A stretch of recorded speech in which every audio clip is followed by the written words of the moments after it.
প্রতিদিনই সকালবেলা কোনো না কোনো জল খাই, যেটা শরীরের পক্ষে উপকার হবে, ঠান্ডা হবে।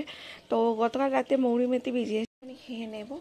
আর আমার বরের জন্য ভেজানো আছে, সেটার মধ্যে আবার ও একটু মিষ্টি খায়, মানে আখের গুড় দিয়ে। ওর মধ্যে আখের গুড় দিয়ে খেলে উপকার নয় এমন নয়, তবে আমি যেহেতু এমনি খেতে পারি সেই জন্য আমি এমনিই খেয়ে নিই।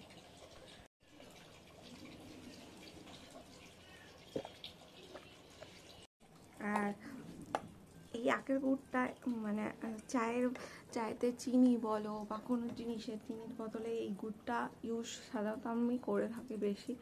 তো এই গুড়টা খেতেও যেমন সুন্দর, আর আগেকার দিনে তো সবাই বলতো এই আখের গুড় খেলে পেট ঠান্ডা হয়, তো সেই জন্য এই গুড়টা ইউজ করি। ইসব ফুলের জল খেলেও এটা ইউজ করে থাকি। আমরা সাধারণত পেট ঠান্ডা করার জন্য 4টে জিনিস খাই ঘুরিয়ে ফিরিয়ে। কতিলাটা খাই না, খুব 9 মাসে 6 মাসে একবার। বেশিরভাগ খেয়ে থাকি পিপলেট পাতার জল। তোমরা কি জানো কেউ?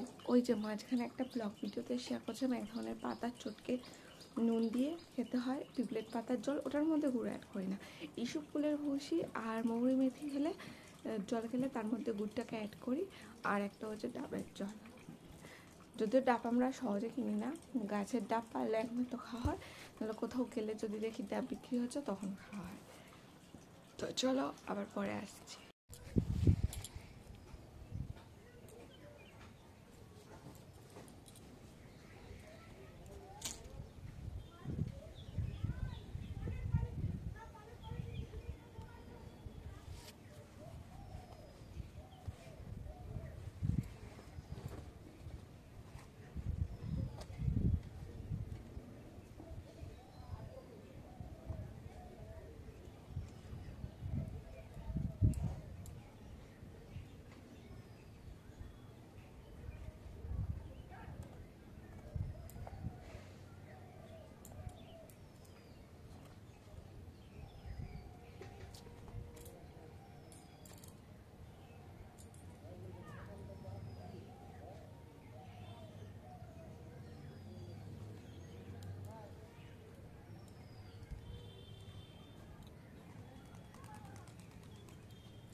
এখন প্রায় 9:30টার মতো বাজতে যায়। তো কি আনাজ কাটা হবে না হবে এখন আমার শাশুড়িরা বলেনি, আর উনি না বললে তো আমি নিজে থেকে মানে কি কাটবো, উনি যেটা রান্না হবে বলবেন তো সেটা কাটবো। তো আমি ততক্ষণে আমি এবার যতটুকুনি পারি আমি এবার কাজগুলোকে সেরে রাখার চেষ্টা করি। এখানে যখন নিয়ে বসেছি আদাটা এখানে কুচিয়ে নিচ্ছি, কারণ এগুলো মিক্সচারে বেটে নেবো। অ্যাকচুয়ালি ব্যাপারটা হয়েছে আমাদের মিক্সচার মেশিনটা খারাপ হয়েছে, তার জন্য এই আদাগুলো পাশের বাড়ি কাকিমার কাছে নিয়ে যাবো, ওনাদের মিক্সচার থেকে বাটবো। কাকিমা বলেই রেখেছে যে আমাদের মিক্সচারে গিয়ে তুমি বেটে নিয়ে আসবে। এবার কালকে আদা, আর হ্যাঁ, যাদের আমি যেখানে মিক্সচারে বাটতে চাইছি যে কাকিমা, ওনারাই আদা দিয়েছে, ওনাদের অনেক আদা এসেছিলো কালকে, তো সেখান থেকে আদাগুলো পুরো ভালো একদম আদা, তো সেখান থেকেই দিয়েছে। তো এগুলো কেটে নিয়ে এখন বেটে নিয়ে আসবো আদা আর জিরে, তারপর কি আনাজ কাটতে বলে দেখি, তারপর বাকি কাজগুলো করব। এখন পেঁয়াজ আর রসুন ছাড়াচ্ছি। কিছুটা কাটা হয়েছে, কিছুটা কাটা হয়নি। মাছ এনেছে বাবা, মাছ কাটতে যেতে হবে, তো এই আর কি। তো মাছ টাছ কেটে আবার কিছুটা আনাজ কাটবো।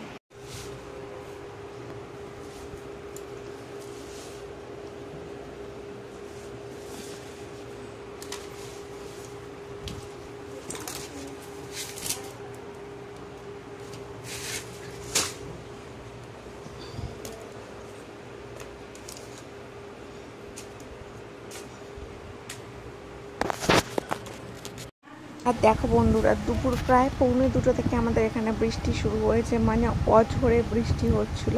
এটা বিকালবেলার টাইম হয়ে গেছিলো। তো আমি ব্যাংক থেকে এসে একটুখানি শুয়েই এই যে বাসনগুলো বিকালবেলার মেজে নিয়ে আসলাম। এটা দুধের বাসন, তার আগে বাসন মাজা হয়ে গেছিলো। এই যে এই বাসনগুলো মাজলাম, এগুলো মাজলাম। আবার তার আগে দুপুরবেলা অলরেডি মেজেছিলাম, সেগুলো উপর অলরেডি হয়ে গেছে, এই আর কি। তো চলো দেখতে থাকো, শুনতে থাকো। বাবাই বাবাই তুমি কি খাচ্ছ? ও বাবাই বাবাই তুমি কি খাচ্ছ? আর এই যে কুচুর সাথে একটু ইয়ার্কি মারছিলাম আর কি। তারপর চলে এলাম রুটি করতে এখানে, কারণ বাড়িতে যেহেতু কুটুম আছে রুটি ভাত দুটোই হবে, তো সেই জন্য আগে রুটিটা করে নিচ্ছি। কিছুটা বেলে শিখে নিচ্ছি আর কিছুটা বাকি আছে। তো এখানে রুটি করে নিয়ে আবার ভাত বসাতে হবে। ভাত আর কি হয় সেটা আমাকে জিজ্ঞাসা করে বসিয়ে দেবো। ওদিকে কুচু অনেকদিন ধরে বলছিল বোম্মায় আমি এই ভিডিওটা করব, সেই জন্য আমি আর কি ওর সাথেই আর কি করে এই ভিডিওটা করছিলাম যে বাবাই তুমি কী কাজ, যখন ট্রেনিং হয়েছিল তখন করিনি, বাট ও অনেকবার বলছিল বলে সেই জন্য আমি করছিলাম। আমার বাইরেটা দেখো জাস্ট কী অবস্থা, কী অন্ধকার। এখানে চা ঢালবো বলে বাবার গ্লাসটা সবার আগে নিয়ে নিলাম, কারণ সবার আগে বাবাকে দেবো।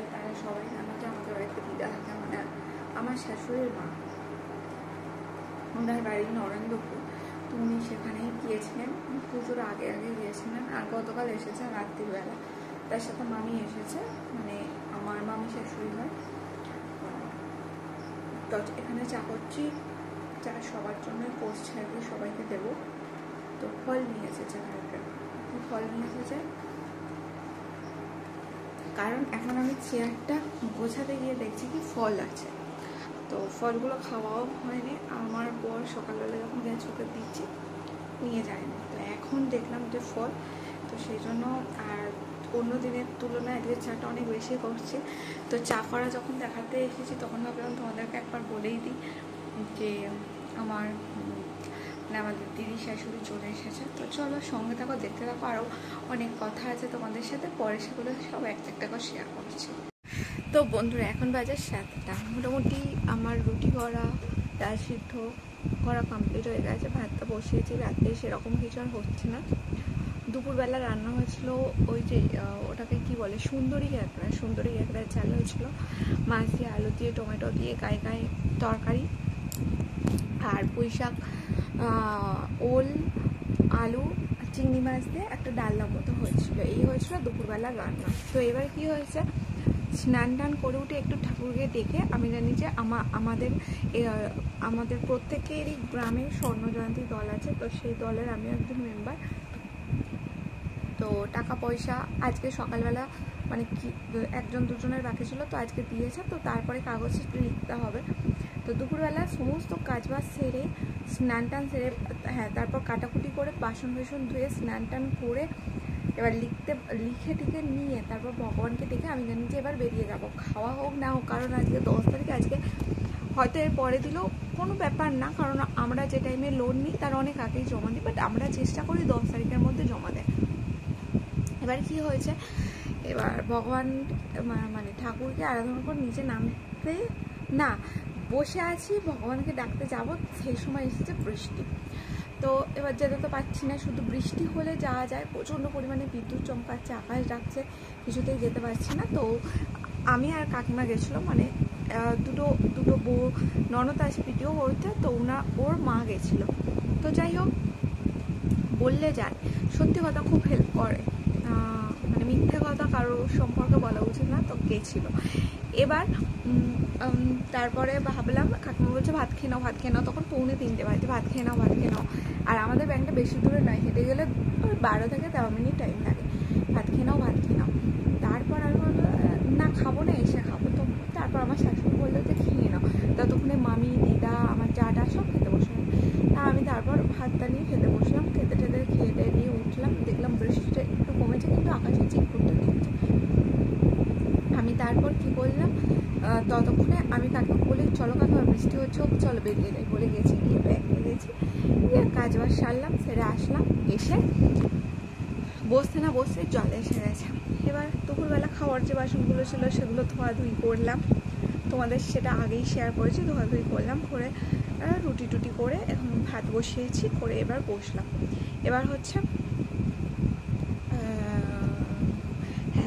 আমার যে পুজোর সময় অ্যাক্সিডেন্ট হয়েছিল, আমি হসপিটালে থাকাকালীন আমার বাঁ হাতের শাখা, আমার বিয়ের শাখাটা, আমার অফিসে কাজ করতে গিয়ে আমি পড়ে গেছিলাম, পড়ে যাওয়ার পর আমার বাঁ হাতের শাখাটা বেঁধে যায়, তো সেই জন্য আমি বাঁ হাতে একটা শাখা পড়েছিলাম। আর যখন আমি পড়েছিলাম তখন আমার হাত এতটাই সরু ছিল, মানে ঠিক একটু শাখা, ডান হাতের শাখার ম্যাচিং করে ঠিক এইটুখানি সাইজের শাখা, যারা শাখা পড়ায় তারা পড়াতে পারে অবশ্য।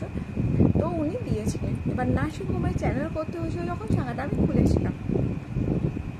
তো বাঁ হাতের শাখাটা আমি কিছুতেই পরতে পারি না, বাঁ হাতটা নোয়ার পলা ছিল। এবার পুজোর সময় এই হাতটা আর একটা মানে কানের সিম্পল, সেই পুজোর সময় যে সাজটা সেরেছিলাম সেটা তোমাদের সাথে শেয়ার করে দেবো এই ভিডিওতে, ষষ্ঠীর দিন। তো আর এবার যখন আমি পড়েছি বাইক থেকে পড়েছি, তখন আমি পুরো সেন্সলেস অবস্থায় পড়েছি। আমি নিজে জানি না আমি কিভাবে পড়েছি, আমার কোথায় লেগেছে। যখন আমার জ্ঞান এসেছে, ঘরে এসে দেখছি আমার হাঁটুতে কেটেছে, এই যে হাতে অনেকটা সেরে গেছে এখানে। মাথা, সব থেকে ভয়ের জিনিস যেটা, সেটা আমরা সবাই জানি, মাথায় লেগেছিল বলে আমার বেশি ভয় লেগে গিয়েছিলো। ডান হাতের শাখাটা পরে দেখছি কি বেড়ে গেছে। আচ্ছা, ডান হাতের শাখাটা বেড়ে যাওয়ার পর অষ্টমীর দিন অঞ্জলি দিতে গেছিলাম। আমার বর বলছে, আমার মা বলছে, দুজনেই বলেছে, মা ফোন করে বলছে আমার মায়ের কাছে যাওয়া ছিল অষ্টমীর দিন, যেতে পারিনি। আমি গেছিলাম দশমীর পরের দিন।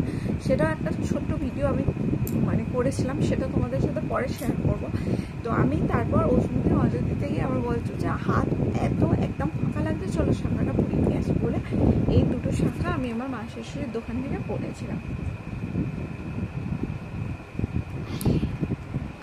আর পুজোর সময় তো আমি কোনো কিছুই শপিং করিনি। আমি তোমাদেরকে বলেছিলাম একটা শাড়ির ভিডিও শেয়ার করছিলাম, তাদের কী কী আমার শাশুড়ি দিয়েছিল, সেটা আমি বলেছিলাম। আর দুটো ছাপা শাড়ি নিয়েছিলাম, সেটাও আমি বারবার বলেছিলাম তোমাদেরকে দেখাবো বরের জন্য কী কিনেছি, পুজোয় কী কিনেছি আর কি, সেটা আমি তোমাদের সাথে শেয়ার করব। কিছুই করতে পারিনি, রাগ করে ভেবে গেছিলাম যে আমি আর কোনো কিছুই করবো না, ভগবান যেরকম রাখছে যেরকম রাখছে সেরকমভাবেই থাকবো, কিছুই না।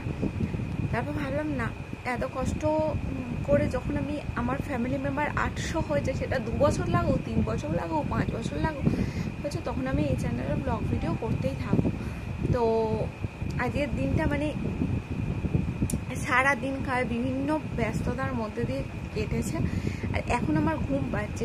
আমার যদি ননদ আসে 7:30, ওর 7:30টার দিকে আসতে বলি ওকে, তো ওর পড়া কাজ গুছিয়ে রেখে তবেই তো আসবে না আমার সাথে ভিডিও করতে। যদি আসে তাহলে হাসির ভিডিও করবো, নাহলে করবো না। আর বাইরে হচ্ছে বৃষ্টি, এখনো অবধি বৃষ্টি হচ্ছে। আর সব থেকে বড় কথা, বিভিন্ন জায়গায় জল জমে গিয়েছিল, কিন্তু আমাদের এখানে একটুকু জল জমেনি কোথাও। আমরা অত্যন্ত গ্রামে থাকি, তাও একটুকু জল জমেনি। কিন্তু আজকে যখন আমি ব্যাংকে যাচ্ছি, তখন দেখছি রাস্তাঘাটে জল পুকুর প্রায় সমান হয়ে গেছে। আর হয়তো 2 দিন 3 দিন টানা জোরে বৃষ্টি হলে জল একদম রাস্তায় উঠে আসবে। তো যাই হোক, এই আর কি। তো চলো টাটা, আবার পরে দেখা হচ্ছে।